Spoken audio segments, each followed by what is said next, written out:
Lecture number 1, Rivers. I have 5 topics that I want to introduce you to.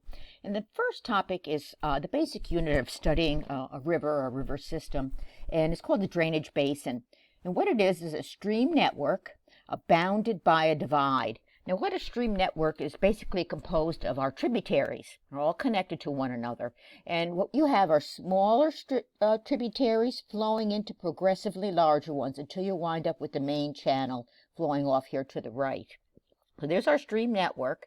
What I want to do now is talk to you about the boundary of our drainage basin, the divide. Now, what the divide represents is the highest elevation in the area that divides flow between drainage basins. And so here we've got 2 drainage basins next to one another. And there's got to be a hill or a mountain ridge or a mountain range, right, that is the highest elevation in the area. And so when it rains, it's going to divide the runoff, right, between drainage basins. So when you have a rain falling on this bottom or right side drainage basin, you're going to have overland flow or runoff contributing to a tributary and then eventually to that drainage basin. And then conversely, on the top or left drainage basin, when it's raining, the rain is going to fall and then it's going to head down slope as overland flow or runoff into the tributary and then contribute to that drainage basin. So basically, you can actually fill up every continent on Earth with drainage basins. There'd be a drainage basin here, a drainage basin here, and a drainage basin here, and maybe except for vast areas of the Sahara Desert, maybe would be an exception where you can't draw on drainage basins. Another thing that I want to mention about drainage basins is that there's a whole hierarchy of them. I mean, if you've got small tributaries, actually you can make an individual drainage basin around each tributary, and so you wind up, there's got to be higher elevation, right, between these 2 tributaries that is going to divide the flow. And so you can go nuts making tiny drainage basins and then larger ones and progressively even larger ones. This would be like a little stream network contributing to the main one. And that's what they're trying to illustrate here in this figure, showing that there's got to be higher elevation, right, between the tributaries that's going to divide flow. And so you could go crazy, right? There's a whole hierarchy of smaller drainage basins, flowing into larger ones.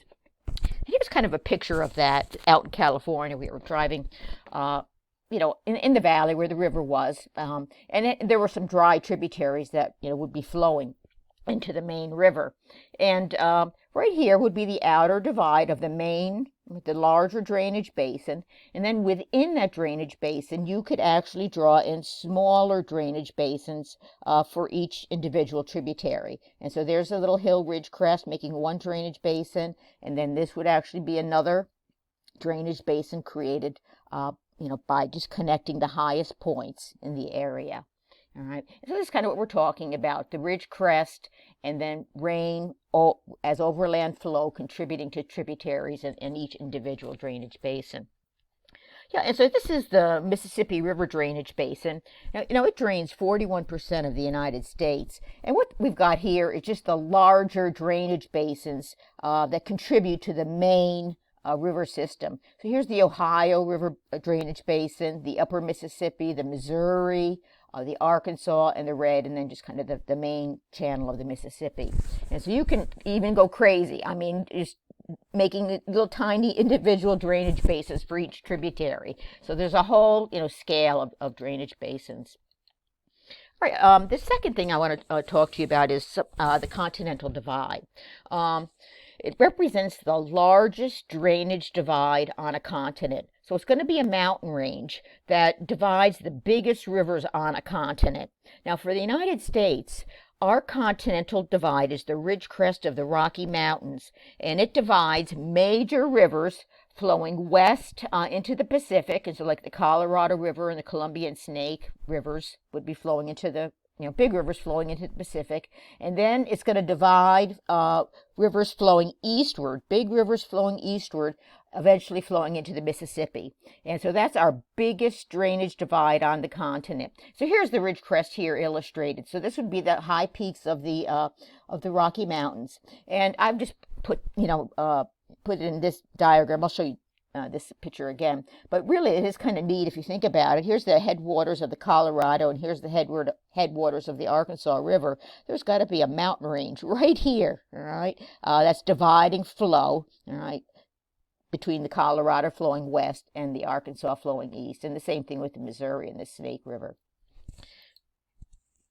A third topic are waterfalls. Waterfalls are very common on rivers, and it has to do with maybe the rock structure, or there could be a fault line, and it's an area where you have, a steep section of the bed of the river, and that's going to increase the water velocity. And the thing about waterfalls is that they're not stationary. They actually move over time, usually over geologic time spans. And so they actually move upstream, right? They move headward or towards their headwaters. And so the process is, because of the increased velocity along the steep section of the waterfall, you're going to wind up with erosion at the base of the falls, creating a scour pool. And what that scour pool is going to do is going to undermine the top of the falls, and big boulders are going to start to collapse on in. And then you wind up, moving that waterfall headward or upstream, and then you do the same process again with the undermining of a scour pool and then the top collapsing on in. So usually scour pools are filled with boulders representing the top of the waterfall. Yeah, and so you just keep on doing that process, and this figure right here is kind of illustrating the process of headward erosion of that waterfall. You just keep on doing it over geologic time spans. And I've got two really good examples. These two top pictures are of the Yellowstone River, Yellowstone National Park and Yellowstone Falls. And what's been going on over geologic time spans is these waterfalls have been migrating upstream or headward, eroding a large gorge. Now, I can't even really see the rest of the Niagara River, but it's probably somewhere up here. And so we know what's going to happen through time is that this waterfall is going to continue eroding and creating a giant gorge. Now, another, really famous, waterfall in the United States is Niagara Falls. And since these falls were established about 100 million years ago, they've been migrating upstream 7 miles. So here's the waterfalls right here, all right? And so they're still continuing to erode and erode off to the right. And so this is the direction of migration, kind of moving towards the bottom. And they really have eroded 7 miles, all right, since they were formed. All right, a fourth topic that I want to introduce you to is something called the stream load. And beside carrying water, rivers actually carry other materials in 3 ways. And so let's do the 3 ways in which rivers carry materials. Now, the first way is called the dissolved load. And these are chemicals dissolved in the river water. Basically represents pollution. Right, and unfortunately, most rivers on Earth today are really highly polluted, meaning they have a high dissolved load. And here's one river in the Ohio River Basin, the Cuyahoga River. Look at the sign; it's flammable, and this river has, right, in the past caught on fire. Right? And so when water can catch on fire, that's telling you something. Now, unfortunately, the Mississippi River has a tremendous dissolved load. It's highly polluted, and particularly between Baton Rouge and New Orleans, where you have the chemical corridor or petrochemical industries. Now, these industries are allowed to dump their toxic waste into the Mississippi River. A certain amount is allowed, and so we really have a tremendous dissolved load, and we're highly polluted. All right, the second way in which rivers carry materials is called the suspended load, and these are the tiniest mineral particles of silt and clay that are so tiny they're held in turbulent suspension throughout the water column. And so since they're held in turbulent suspension, it gives the water kind of a murky brown color, all right? So you can always tell if a river has a high suspended load if it has kind of this murky color. And of course the Mississippi River has a tremendous suspended load, and that's why it has a nickname, the Old Muddy Mississippi, because it very often looks brownish in color with its high suspended load. Yeah, and so I actually went to the city of Manaus, right in in the middle of the Amazon basin in Brazil, and there is a tributary, the Rio Negro, that was flowing into the Amazon. These are the clear waters of the Amazon. And so the tributary here, all right, called the Rio Negro, there's something going on in that drainage basin, probably deforestation, that's causing excessive erosion and overland flow, supplying, just tremendous amounts of silts and clays that are making this river very, very turbid and brown in color. And we took a boat trip, right? And, along this line here. This line actually goes on for 7 miles until the Rio Negro waters, mix with the Amazon. And so I took like 1,000 pictures. I don't know how I ever chose this one picture to take, but it is kind of a neat thing to see. Here's another example of a river with, really murky brown color, as an indicator of high suspended sediment load. And you can just take a look, at the erosion in this drainage basin here. All right. This is a river in Madagascar. It is, it was once a tropical rainforest. It's all been, lumbered out, and so you've got massive deforestation.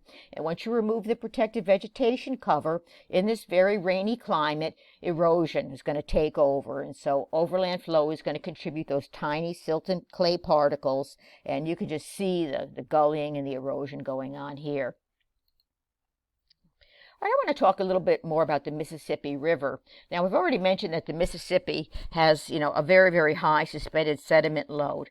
But as it turns out, most of the sediment comes from its western tributaries, which is, kind of a dry climate, a semi-arid climate that's heavily used for agriculture.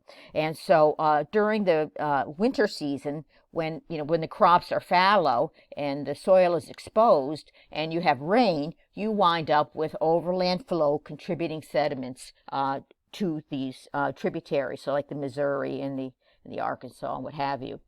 All right, and so here's an example of the Platte River tributary flowing into the Missouri River, and you can just see how fragile, and dry the landscape is. And here's an agricultural field here, and all the sediment that's being introduced. The thing about the Mississippi River drainage basin, that, whereas most of the sediment comes from its western tributaries, most of the water input comes from the eastern tributaries, particularly the Ohio River. Now, the eastern United States is a rainy climate, where the maritime tropical air is pumped up from the Gulf of Mexico, producing, abundant precipitation for the eastern U.S. Now, the western U.S. doesn't really get the impact of the Gulf of Mexico air, and so it's a drier climate. But basically, the rainy climate of the east, all right, makes, abundant water discharge that provides most of the water to the Mississippi River system. Yeah, and this is the same picture again. Basically, the size of the blue line represents the amount of flow or discharge, that the river is carrying. And I want to talk about when we have a flood here in Louisiana. Now, of course, we're not going to flood because we have artificial levees, well, if they don't break. But when the river is in flood, I mean, you'll have river stages, at or near the top of the artificial levees. But when should you be concerned, right, if we're going to have a flood in Louisiana? The thing is, the Missouri River, since it's draining a semi-arid environment, the river is really narrow and is pretty much dry most of the year. It really just kind of a trickle. And the Missouri River really only contributes really less than about 1% of the total water inflow to the Mississippi River. So when that river floods, it represents nothing, right, to us in Louisiana. I mean, it's just a little minute and has really no impact on river stages. Now, when the Ohio River is in flood, watch out. Right? Now, the Ohio River actually contributes about 80%, the majority of the water flow to the Mississippi River. And so when the Ohio River is in flood, right, that is going to represent a major input of flood waters, and that's when we're going to have a flood in Louisiana. And so that's when you watch out, right, when the Ohio River is flooding. All right, now there is a third way in which rivers carry their sediment, and that's called the bed load. Even sand, right, is too heavy to be kept in normal turbulent suspension. And so heavier sand grains, cobbles, and even boulders, right, move along the bottom, usually during floods, when you've got higher velocity, it's able to push, this heavier material along the bottom, roll and sliding. And here in Louisiana, the bed load is a sand bed load, and it's pushed along the bottom and eventually pushed out into the Gulf of Mexico. And what's kind of interesting about the sand bed load of the Mississippi River, and really all rivers, I mean, the bed load is, pushed on out into the sea, and eventually longshore currents will carry that bed load sediment and eventually deposit it along the coast. And so this is where beach sand comes from. Really about 99% of all, beaches represent the bed load of nearby rivers, and then you'll have a little bit of input from offshore erosion of the continental shelf. All right, the fifth and final topic are the shapes of river channels. And there are basically two types of river channels. And the first type that I want to introduce you to is a meandering river. And it's a single channel river that has S-shaped curves. And of course, the Mississippi River is a classic example of a meandering river. And here's a river up in Canada that's highly meandering. It's called the Beaton River. All right, and see how highly meandering that is too. Now, there's an important term that I want to introduce you to. The term is alluvium. And alluvium is just the term that is used for any sediment deposited by a river. And so when the river's meandering, it's going to deposit its bed load. And so here's, some of the white sand bed load here in the Beaton River that's exposed at low water. You can see it here. Then, of course, the bed load, you can't see it, but that's, forming the bottom of the bed, under the water channel here. And then here's the Mississippi River, and you can see some of the sand, white sand bed load here exposed, as sandbars. And here's some more of the white sand bed load here. And so as the river's meandering around, right, it's going to wind up depositing its bed load. Now, the suspended load, those tiny silts and clays, are going to be deposited on the floodplain during floods. And so during a big flood event, what you're going to wind up having is the river channel is going to overflow, and you're going to have, flooding or inundation of the floodplain. And so water is just going to sit there, for maybe weeks at a time. And during that period of time, the tiniest, silts and clays will eventually settle on down and be deposited on the floodplain. And so that's how you get the suspended load ultimately deposited, to make alluvium. You need to have a flood and flood water sitting, for a period of time. All right. Yeah, so I've actually just mentioned the floodplain. There are two landforms that I do want to introduce you to. And the first one is a floodplain. And, what is a floodplain? It really is a flat valley or a flat plain that floods. And so naturally, rivers in their natural state periodically flood every few years. And so, every 2 or 3 or 4 years, all or parts of the floodplain will be inundated, right, during a flood period. And that's when the suspended load will be deposited. And so here we're showing an example of a floodplain. Okay. And the floodplain, through time, is depositing its bed load and its suspended load, and winds up flowing on its own alluvial deposits. And here we've got a floodplain of alluvium. And here's an example here of a floodplain. And here's a river that's meandering. Here it's meandering around. And you can actually just kind of get the feel that this is all alluvium here, flat, alluvium.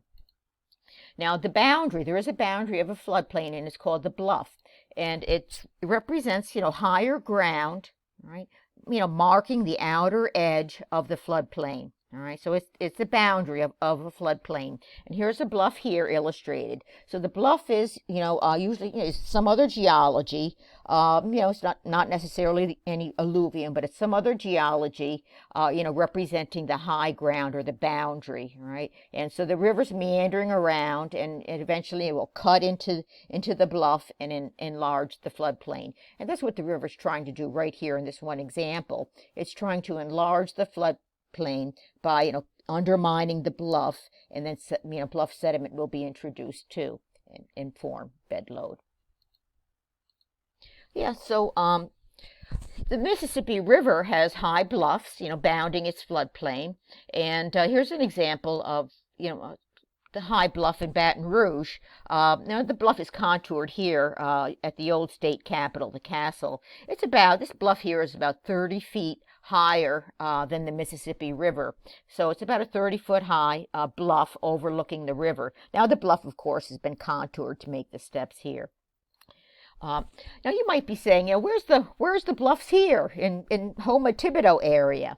You're not going to find any bluffs here. We're in the deltaic plain of the Mississippi River, and so this is where there have been several overlapping deltas that have deposited, this bed load and suspended load over the last 9 or 10,000 years. And so we're in the deltaic plain. You're not going to find any bluffs here.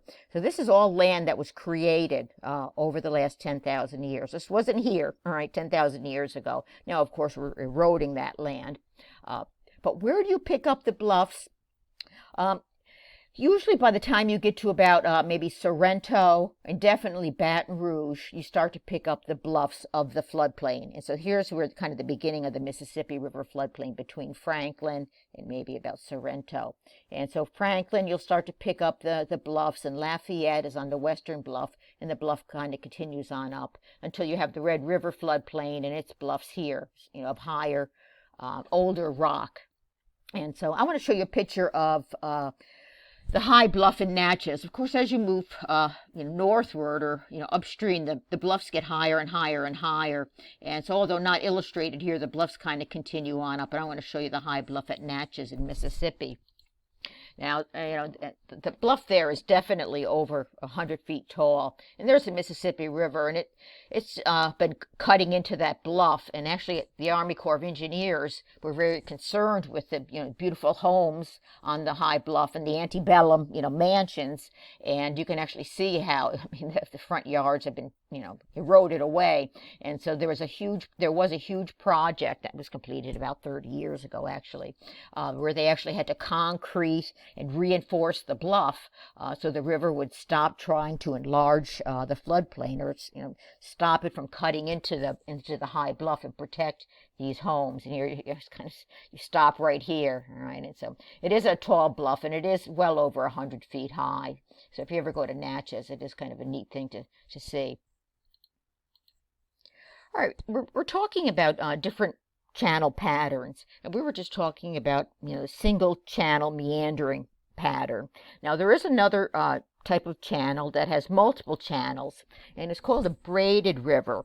And a braided river is going to form in an area where the river is overloaded with bed load. All right, so there's something going on in that drainage basin that is introducing so much coarse sand, gravel, boulders that the river can't carry it. And so the river winds up depositing all of that extra bed load and winds up separating flow between all of those sediment deposits. Right? And so you wind up with a multi-channeled river with a braided pattern joining and coming together. And so you're always going to have a braided river channel in an area that has a tremendous amount of bed load, and the river will be braided. Now, our first example is actually this picture, braided glacial outwash streams, right? Rivers draining, melting glaciers are always braided rivers. And so off the picture here is a melting glacier. Now, as we're going to learn in our final topic in this class, is that glaciers are tremendous eroders, right, of the landscape, and all of that material that it erodes is incorporated in the ice, and when the ice finally melts, it's going to release all of the water and all of the tremendous sediment, right, particularly the bed load. And so definitely glacial outwash streams are always braided. When a desert stream is flowing, invariably it's going to be braided. All right, in deserts where there's a lack of protective vegetative cover, there's going to be tremendous amount of overland flow and runoff, over that exposed surface. And in what was once a dry river channel, invariably a flowing desert stream is going to wind up being braided. This is something that's been studied when there are like long-term construction projects that last, like years, and they bring in, truckloads of sediment, to build up the project. It has been actually shown that maybe the pre-existing meandering river or meandering stream or creek in the area will actually turn braided for those few years, because you've got all of the truckloaded debris brought in for the project, and then you're going to have erosion into that local stream channel, and the stream will turn braided for a year or two, and then once the construction project is done, the river will turn back meandering again. So another example where you'll find braided rivers is in deforested areas. Again, once you remove the protective vegetative cover after lumbering activities, that river in its drainage basin will have massive erosion, both suspended and bed load. And if it's the bed load, you'll wind up with a braided river. So, in conclusion, I mean, anywhere where there's excessive erosion, and particularly supplying, coarser sand, cobbles, or gravel to the river, in which the river can't carry. I've got one final example. Now, today, the Mississippi River is the classic example of a meandering river. But, it was once a braided river. During the Ice Age, and here's a kind of a picture of North America about 18,000 years ago. During the Ice Age, the Mississippi River was the main river channel, draining this melting ice sheet covering all of Canada. And so, during the Ice Age, the Mississippi River was the major glacial braided outwash stream, and it was an enormous river with huge floods, carrying sand and gravel and boulders and icebergs kind of flowing on down. And so there are layers of sand and gravel and coarser materials in the subsurface, representing that period in which the Mississippi River was a braided river. And I actually mentioned that sand and gravel aquifer, about 1,000 feet below the surface, and that represents those ancient braided river deposits. And then once that ice sheet completely melted, of course it's gone now, and it was pretty much melted by about 9,000 years ago. And so all of that source of sand and gravel and even boulders and icebergs, ended. And then about 9,000 years ago, that's when the Mississippi River changed to its current course of a meandering river, and then depositing all of its meandering alluvium on top of the braided river deposits. End lecture.